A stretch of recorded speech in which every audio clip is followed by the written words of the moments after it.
हरे Krishna. Shrimad Bhagavatam 4th canto अध्याय 12 श्लोक number 47।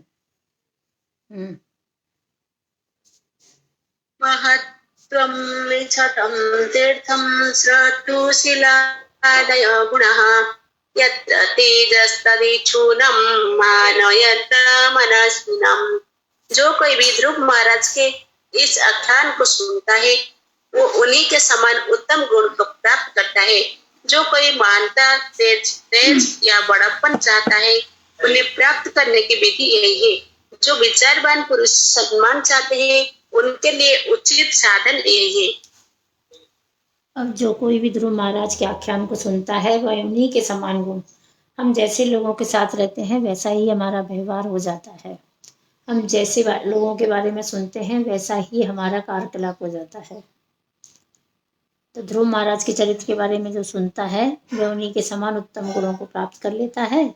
जो कोई महानता, तेज या बड़प्पन चाहता है उन्हें प्राप्त करने की ये विधि यही है कि जो विचारवान पुरुष सम्मान चाहते हैं उनके लिए उचित साधन यही है।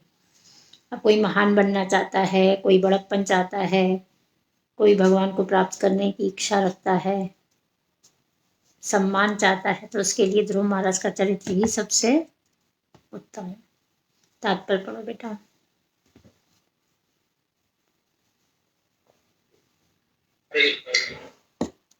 इस भौतिक जगत में सभी लोग लाभ, सम्मान तथा ख्याति की चाहते रखते हैं।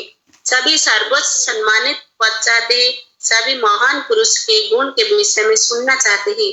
महान पुरुषों की महत्वाकांक्षाएं ध्रुव महाराज के कार्यकलाप के आख्यान को केवल सुनकर तथा समझकर पूरी की जा सकती है। संसार में कौन व्यक्ति ऐसा है जो सम्मान नहीं चाहता, ख्याति नहीं चाहता, लाभ नहीं चाहता? सबको इच्छा है, सभी सर्वोच्च पद चाहते हैं, सभी महान पुरुष गुणों के विषय में सुनना चाहते हैं। महान पुरुषों की महत्वाकांक्षाएं ध्रुव के कार्यकलापों के आख्यान को केवल सुनकर समझकर पूरी की जा सकती है। जो भी व्यक्ति सबको चाहता है वो क्या कर सकता है? ध्रुव महाराज का आख्यान सुनेगा तो सब इच्छाएं उसकी पूर्ण हो जाएंगी। नेक्स्ट श्लोक। प्रयतः समवाये द्विजन्मनाम् सायं च पुण्यश्लोकस्य ध्रुवस्य चरितं महत्। तीन मैत्रेय मुनि ने संतुष्ट की मनुष्य को चाहिए कि प्रातः तथा सायं का अत्यंत ध्यान पूर्वक ब्राह्मण अथवा अन्य द्विज की संगति में ध्रुव महाराज के चरित्र तथा कार्यकलाप का कीर्तन करे।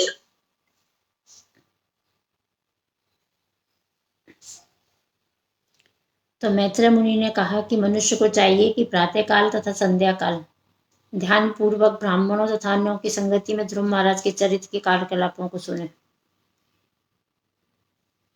तात्पर्य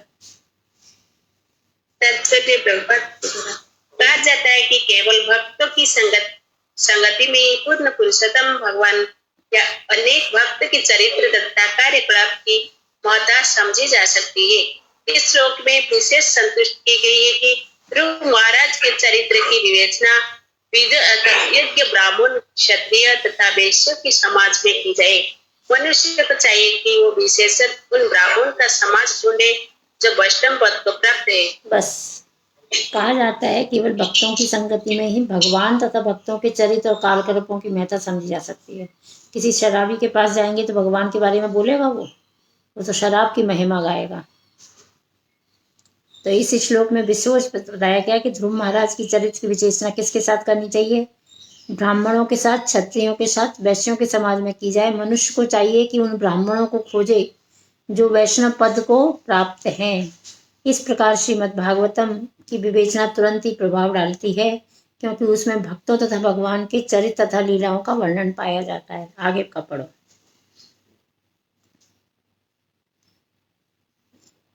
अंतरराष्ट्रीय पृष्ठभावनामृत संघ की स्थापना इसी कार्य के लिए इस प्रकार श्रीमद् भागवतम की विवेचना तुरंत ही प्रभाव डालती है क्योंकि उसमें भक्त तथा भगवान के चरित्र तथा लीलाओं का वर्णन पाया जाता है। अंतरराष्ट्रीय कृष्ण भावनामृत संघ की स्थापना इसी कार्य के लिए की गई है। इस संघ के प्रत्येक केंद्र में न केवल प्रातः, सायं या दोपहर में अपितु 24 घंटे श्री भगवान की निरंतर भक्तिमय सेवा चलती रहती है। जो कोई भी इस संघ के संपर्क में आता है वो स्वयं में भक्त बन जाता है। हमारा ये व्यवहारिक अनुभव है कि अनेक कर्मी तथा अन्य जन इस संघ में आते हैं और इस्कन के मंदिर में अत्यंत शांत तथा सुखद वातावरण पाते हैं। हाँ, तो इस श्लोक में बताया गया है, क्या बताया गया है कि ये जो कृष्ण भावनामृत संघ की स्थापना की गई है वो इसीलिए की गई है कि यहाँ सुबह से लेकर रात तक कृष्ण भावनामृत के बारे में बताया जाता है। ये केवल सुबह शाम संध्या काल नहीं, पूरा दिन भगवान की सेवा चलती है और जो भी व्यक्ति यहाँ आता है वो भक्ति को प्राप्त करता है।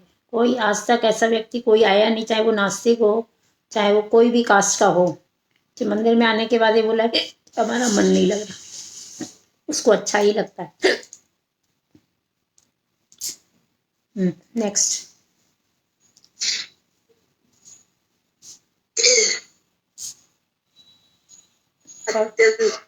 इस श्लोक में आए भी जन्म नाम शब्द का अर्थ है 2 बार जन्म लेने वाले का। कोई भी व्यक्ति अंतरराष्ट्रीय कृष्ण भावनामृत संघ में सम्मिलित हो सकता है और बीज होने हेतु दीक्षित हो सकता है। जैसा श्री सनातन गोस्वामी ने संतुष्ट किए, दीक्षा तथा प्रमाणित परीक्षण की विधि से कोई भी मनुष्य बीज बन सकता है। पहला जन्म तो माता पिता देते हैं, किंतु दूसरा जन्म आध्यात्मिक पिता तथा वैदिक ज्ञान से संभव होता है।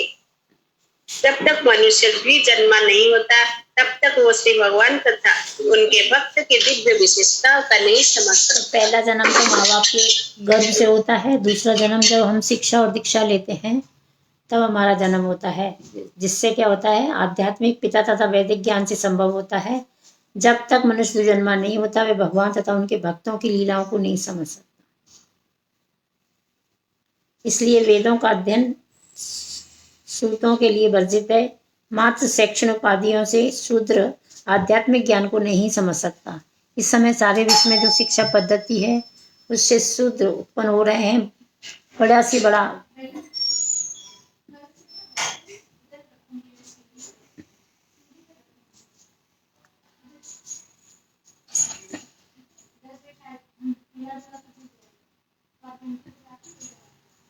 प्रौद्योगिकी विधि शूद्र का ही होता है। कालो शूद्र संभव, कलयुग में सभी शूद्र हैं, क्योंकि विश्व की पूरी जनसंख्या शूद्र है। अतः आध्यात्मिक ज्ञान का पतन हुआ है, जिससे लोग दुखी हैं।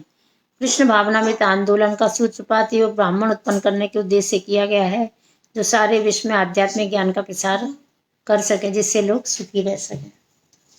तो यहाँ पर बताया जा रहा है कि इस कलयुग में सब लोग शूद्र ही हैं। अपन लोग शूद्रों को शूद्र मानते हैं, लेकिन शूद्रों के अंदर भावना जागृत हो चुकी है। आजकल जो कार्य ब्राह्मण कर रहा है ना, वो शूद्र नहीं करता। भले ही वो ब्राह्मण है, लेकिन कांदा लहसुन तो खा ही रहे हैं। कौन ब्राह्मण ऐसा है जो कांदा लहसुन नहीं खा रहा, बताओ मेरे को। 90%, 99% ब्राह्मण लोग कांदा लहसुन खा रहे हैं, चाय कॉफी पी रहे हैं। गलत बोल रही हूँ मैं? गुटखा खा रहे हैं, कैसे ब्राह्मण है वो? और हम उनके मुख से यदि सुनेंगे तो हमारा कुछ फायदा होगा हमको? नहीं। आध्यात्मिक उन्नति के लिए ये सब अच्छा नहीं है। तो जो कांदा लहसुन खाता है, चाय कॉफी पीता है, गुटखा पीता है, वो क्या ब्राह्मण है? नाम का ब्राह्मण है। उससे जो शूद्र हैं, जिन्होंने कृष्ण भावनामृत में आके मटन मच्छी छोड़ दिया, मटन मच्छी खाते थे वो लोग, उन्होंने वो खाना छोड़ दिया, चाय कॉफी छोड़ दिया, शराब छोड़ दिया।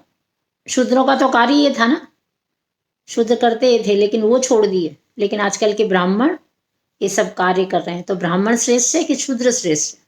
इसलिए बोला गया है सब शूद्र हैं, हमको ब्राह्मण बनाना है उनको। अब वो शूद्र भी ब्राह्मण बन सकता है, क्योंकि उसके यदि उसका कार्यकलाप अच्छे होंगे तो वो ब्राह्मण बन सकता है। इसीलिए बोला गया है, बोला एक ब्राह्मण, एक वैष्णव 100 ब्राह्मणों के बराबर है। क्यों? वैष्णव क्या होता है? अपनी निष्ठा पर रहता है। और ब्राह्मण क्या करता है? केवल दिखाने के लिए भजन कर रहा है, लेकिन उसको कोई भजन का इंटरेस्ट नहीं है। पैसा पैसा पैसा, पैसे के लिए कर रहा है। लेकिन हम आजकल किसको ज़्यादा मान्यता दे रहे हैं? ब्राह्मणों को ही बुला रहे हैं। अब नवरात्रि आएगा, देखो घरों में लोगों के क्या होगा कि नहीं होगा। स्थापना होगी देवी की, 9 दिन कुछ नहीं खाएंगे पिएंगे, लेकिन पंडित जी आएंगे, उनके मुंह में गुटखा जरूर रहेगा। तो ऐसे पंडितों को वर्जित कर दीजिए। जब तक आप यजमान नहीं बोलेंगे तब तक पंडित लोग सुधरेंगे नहीं। उनको बोलो पंडित जी खाना बंद करो, ये कैसे पंडित हो आप? लगता है बुरा तो लग जाएगा, दूसरा पंडित ढूंढो।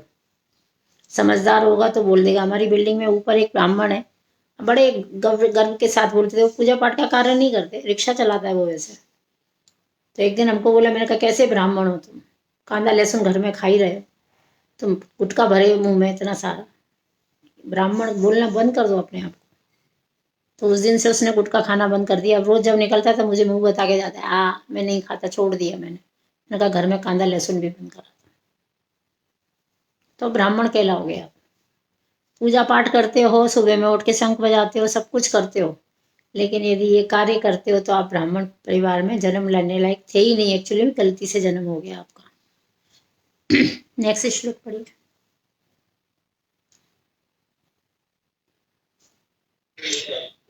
पौर्णमास्यं शनिवाल्यं द्वादशं श्रवणोत्सवा दिनक्षये व्यतिपाते संक्रमेऽर्कदिने पविवा श्रावये शद्रदाननं तीर्थपादपदाश्रय निच्छस्त्रात्मनात्मानं संतुष्ट इति सिद्ध्यति।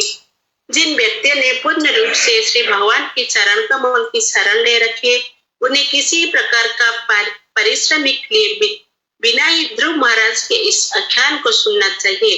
विशेष रूप से पूर्णमासी अमावस्या द्वादशी श्रवण नक्षत्र के प्रकट होने पर, तिथि के अंत में या व्यतिपात के अवसर पर, मास के अंत में या रविवार को यह आख्यान सुनाया जाए। निस्संदेह इस अनुकूल श्रोताओं के समक्ष सुनाए।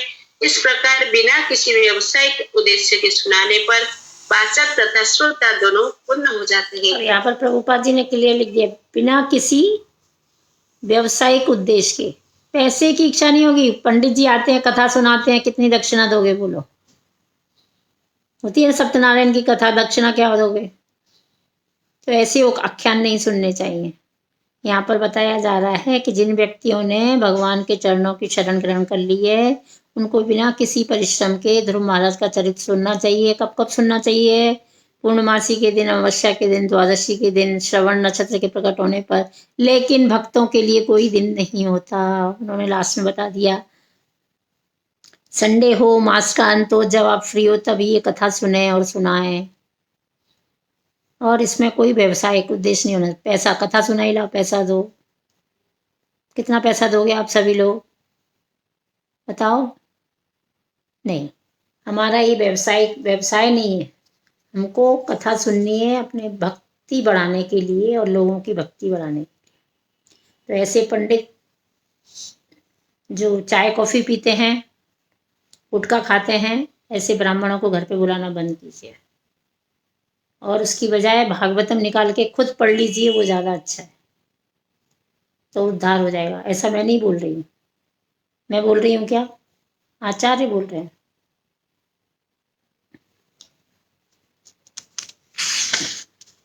तात्पर्य पढ़िए।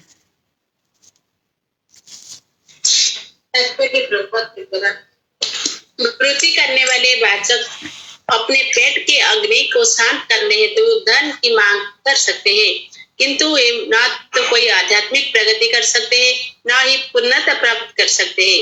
इसलिए जीविका कमाने हेतु व्यवसाय के रूप में श्रीमद् भागवतम को सुनना वर्जित है। केवल ऐसा व्यक्ति जो पूर्ण पुरुषोत्तम भगवान के चरणारविंद में पूर्णतः समर्पित है, अपने व्यक्तिगत या परिवार के पालन के लिए पूर्ण रूप से श्री भगवान पर आश्रित है, वो श्री भगवान तथा उनके भक्त की लीलाओं के वर्णन से परिपूर्ण श्रीमद् भागवतम का वाचन करके पूर्णता प्राप्त कर सकते हैं। अब बहुत ब्राह्मण है जो कथा करते हैं, वाचन करते हैं, भागवत कथा करते हैं, उसका पैसा लेते हैं। तो ऐसे लोगों से कथा नहीं सुनना चाहिए। ब्राह्मण जो होता है पूर्णतः भगवान की इच्छा पर निर्भर करता है, वो डिमांड नहीं करता। यजमान का कर्तव्य है उसको कुछ दक्षिणा देना, क्योंकि बिना दक्षिणा के हमारी आपको सफलता नहीं मिलेगी। लेकिन डिमांड जो करते हैं उनसे नहीं सुनना चाहिए।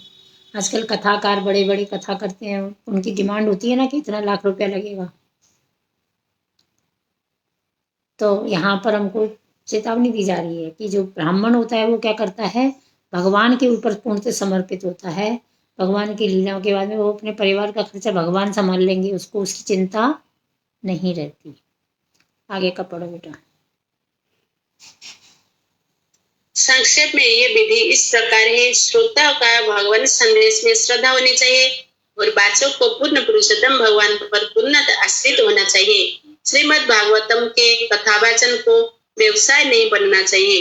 यदि ये ठीक से किया जाए ना तो केवल वाचक को पूर्ण संतोष होता है, वरन श्री भगवान श्री वाचक तथा श्रोता दोनों से अत्यंत प्रसन्न होते हैं और इस प्रकार से दोनों ही श्रवण मात्र से भौतिक बंधन से मुक्त हो जाते हैं।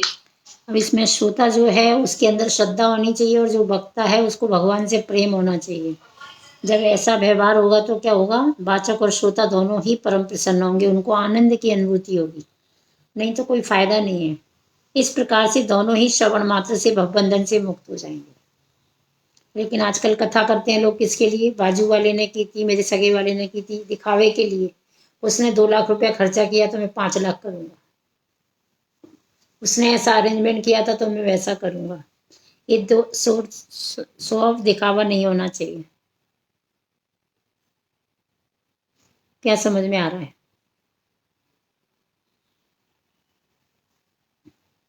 श्रीमद् भागवतम महापुराण की जय। श्री प्रभुपाद की जय।